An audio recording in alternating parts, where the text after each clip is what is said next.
నమస్తే అండి. పద్మజ ఖండవెల్లి వ్లాగ్స్ ఛానల్కి స్వాగతం. పంచారం క్షేత్రమైన ద్రాక్షారామణకు చుట్టూ పద్మాకారంలో ఉన్న 108 నక్షత్ర పాద శివాలయాల సిరీస్లో భాగంగా ఈరోజు విశాఖ నక్షత్రం 1వ పాదం వాళ్ళు వాళ్ళ జాతకంలోని దోషాలు పోగొట్టుకోవడానికి దర్శించుకోవాల్సిన దుర్లక్షేత్రంలో ఉన్న ఆలయాన్ని చూద్దామండి.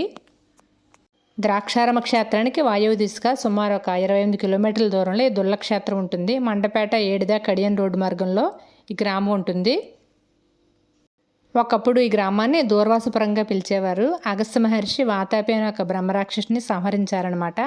ఆ పాప పరిహారం కోసమని ఆ మహర్షి ఒక శివలింగాన్ని ఇక్కడ ప్రతిష్ఠించినట్లుగా స్థల పురాణం చెబుతోంది. ఆ లింగమే శ్రీ అగస్త్యేశ్వర లింగంగా ప్రఖ్యాతి పొందింది. ఇక్కడ స్వామి శ్రీ బాల త్రిపురసుందరదేవి సమేత అగస్త్యేశ్వర స్వామి అన్నమాట. విశాఖ 1వ పాదం అది పేరుని బట్టి చూసుకునే నక్షత్రమైనా సరే లేకపోతే జన్మ నక్షత్రమైనా సరే వాళ్ళు ముందుగా ఇక్కడున్న స్వామిని దర్శనం చేసుకున్న తర్వాత విశాఖ నక్షత్రం 1వ పాదం తులారాశికి సంబంధించిన పాదం కాబట్టి తులారాశికి సంబంధించిన ద్రాక్షారామానికి ఒక 3 కిలోమీటర్ల దూరంలో ఉన్న ఆదివారపేట క్షేత్రంలో ఉన్న శ్రీ పార్వతీ సమేత శ్రీ పరమేశ్వర స్వామివారిని దర్శనం చేసుకుని తర్వాత ద్రాక్షారామంలో ఉన్న భీమేశ్వర స్వామిని దర్శనం చేసుకుంటే వీళ్ళకున్న గ్రహదోషాలు పోయి సంపూర్ణ శివానుగ్రహం కలుగుతుందని చెప్పబడి ఉందండి. ఈ దుర్లక్షేత్రంలోని ఆలయం చాలా ప్రాచీనమైంది. ఇది అగస్త్య మహర్షి చేత ప్రతిష్ఠించబడిన క్షేత్రం అన్నమాట. కాలక్రమంలో మళ్ళీ తిరిగి నిర్మించడం జరిగింది. 3 అంతస్తుల గాలిగోపురం పడమర ముఖంగా ఉంటుందన్నమాట. ఈ క్షేత్రంలోనూ గాలిగోపురానికి ఎడం భాగంలో భారీ నటరాజమూర్తి విగ్రహం చాలా బాగుంటుంది. ఈ ఆలయ ప్రాంగణం చాలా విశాలంగా ఉంటుంది. ఆలయ ప్రాంగణంలో ధ్వజస్తంభం, ప్రధానాలయం, చండీశ్వరుడు, నవగ్రహ మండపం ఉంటాయి. ముఖమండపంలో నందీశ్వరుడు ఉంటాడు. శ్రీ బాల త్రిపురసుందరదేవి మరియు వల్లి దేవసేన సమేత సుబ్రహ్మణ్యేశ్వర స్వామివారి సన్నిధులు కూడా ఉంటాయి. అంతరాలయంలో గణపతి, ఆంజనేయ స్వామి కొలువై ఉంటారు. గర్భాలయంలో మనకి స్వామివారి దర్శనమిస్తారనమాట. ఈ ఆలయంలో ప్రతినిత్యం అర్చనలు, అభిషేకాలు, అభిషేక శాంతులు నిర్వహిస్తూ ఉంటారు.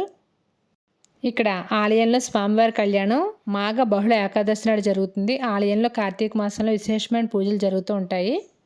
విశాఖ నక్షత్రం వాళ్ళు పుట్టినరోజులు, పెళ్లి రోజులు లాంటి రోజుల్లో ఇక్కడ స్వామిని దర్శించుకుని అర్చనలు, అభిషేకాలు చేయించుకుంటూ ఉంటారు. అలాగే నెలలో విశాఖ నక్షత్రం ఉన్న రోజున కూడా ఇక్కడ స్వామిని దర్శించుకుని అర్చనలు, అభిషేకాలు చేయించుకోవడం కూడా చాలా విశేషంగా భావిస్తూ ఉంటారు. ఇక రవాణా సదుపాయాల విషయానికి వస్తే మండపేట కలవపూడి సెంటర్ నుంచి దుళ్ళ గ్రామానికి 7 మీదుగా ఆటోలు ఉంటాయి. మండపేట నుంచి దుళ్ళ గ్రామానికి సుమారు ఒక 1/2 కిలోమీటర్ పైన దూరం ఉంటుంది. చాలా దగ్గరగానే ఉంటుంది అనమాట. మీరు రూట్ ఫాలో అయ్యి ఈ గ్రామం చేరుకోవచ్చు. ఎలాంటి శాంతులు, దోషాలు లేని వాళ్ళు కూడా ఇక్కడ క్షేత్రాలన్నీ దర్శించుకుని 108 శివాలయాలు మంచి ఫలితాలు పొందొచ్చండి.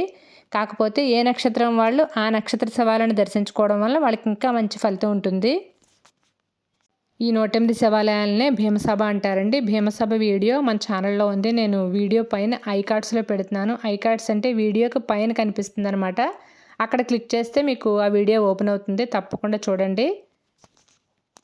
వీడియో నచ్చితే తప్పకుండా లైక్ చేయండి. అలాగే ఎవరికైనా ఉపయోగకరంగా ఉంటే అనిపిస్తే తప్పకుండా షేర్ చేయండి.